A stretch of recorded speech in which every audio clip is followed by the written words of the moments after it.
Hey guys, we're back here in the bonus round on GameTrailers from QuakeCon in Dallas with Pete Hines, Anthony Burch, and Mitch Dyer. This week, we're going to talk about a subject everyone has been discussing, which is what makes a next-gen game and how do we get ready for the next gen. Mitch, we're seeing a lot of games, as we talked about a few weeks ago, coming out across current platforms and new platforms. People kind of wondering what defines a next-gen game, especially when you look at Assassins or Call of Duty and they look like, oh, it's kind of the same game I'm playing now, but looks a little prettier on these systems. I mean, what is the leap for next gen? Because as before Pete said, it's less than the leap that we saw from SD to HD. Sure, and I think it's going to be a while before we start to really find out what defines a next gen game, because as it stands, we have all of these games that are coming out for both platforms, Xbox 360, Xbox One, PS3, PS4. Developers are kind of tethered to the previous generation by doing new things, and yeah, it's going to look a little better, but it doesn't necessarily give them the power to do what they really, really want to do. And I think Titanfall will be the first example of something we see that is next-gen only, specifically engineered for that platform, and can take advantage of the hardware, the cloud, all of that kind of stuff. It's coming to 360 too, though. It'll be a different game, I promise you that.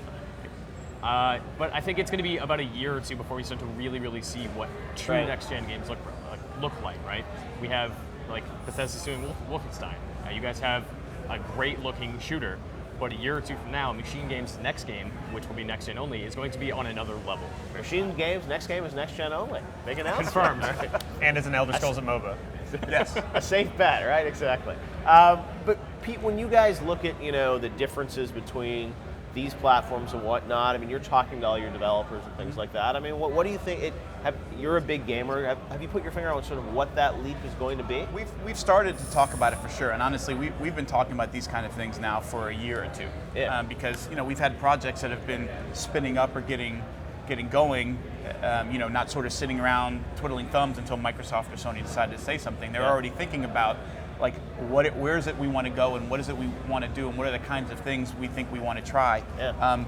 And it's a lot of little stuff, but where they want to push the boundaries is in things like animation. Like, what are we able to do now with animations, having more power, being able to spend more time on that, having just more raw power to do things that are more complex and intricate than they've tried before, to do things that maybe you would have only seen in a cutscene, and now making that all happen in real time, so it feels more real and visceral when it's going on. Spending more time on things like that. Obviously, the graphical fidelity will continue to evolve.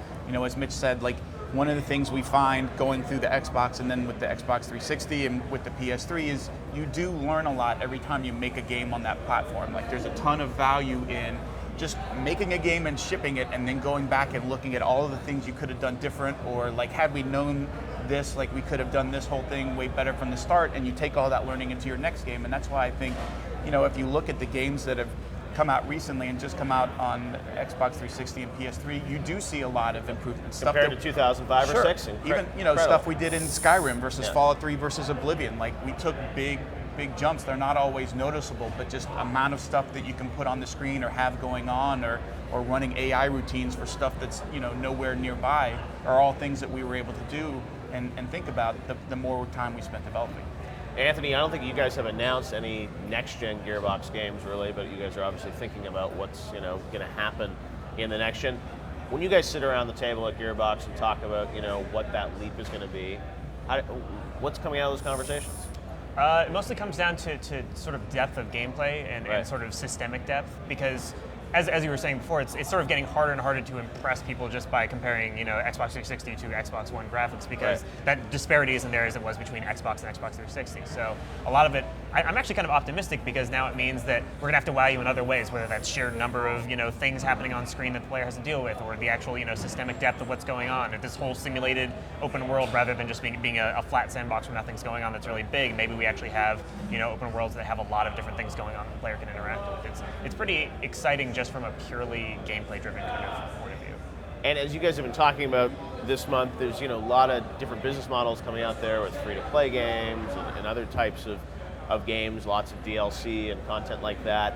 Mitch, how much do you think a next-gen game is going to be defined, not by a $60 box product that you buy at a store, but sort of a living world to some degree that continues over time?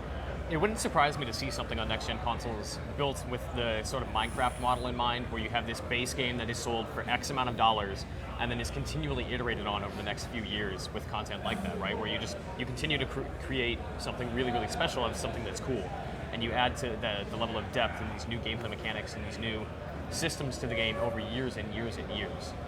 I hope that's something that can work on a console, and I can't wait to see who pulls the trigger first. All right, guys, we'll be right back here in the bonus round. Stick around.